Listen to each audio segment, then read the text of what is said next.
અયોધ્યામાં રામ મંદિરનું ઉદ્ઘાટન આવતા વર્ષે 22 જાન્યુઆરીએ થશે। મંદિરનું ઉદ્ઘાટન વડાપ્રધાન નરેન્દ્ર મોદી કરશે।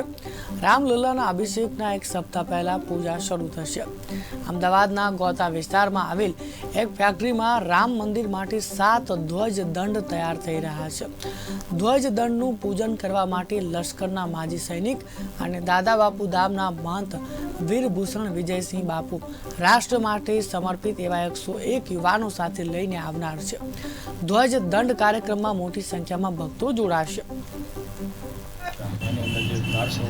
જે બલિદાન આપ્યું છે એ બલિદાનનો હવે 22 જાન્યુઆરીના રોજ જે શ્રી રામ મંદિરની અંદર જે આ મંદિરનું પ્રતિષ્ઠા થઈ રહ્યું છે આપણા યશસ્વી વડાપ્રધાન નરેન્દ્ર મોદી સાહેબના હસ્તે એના શિખર ઉપર જે વિજય સ્તંભ જે રોપાણો છે જવા રહ્યું છે એ વિજય સ્તંભનું આજે મેં ખરેખર એના દર્શન માટે અને એના પૂજન અર્ચના માટે આવ્યા છીએ। હવે ખરેખર જે કાર સેવકોએ જે બલિદાન આપ્યું છે એને સાચી શ્રદ્ધા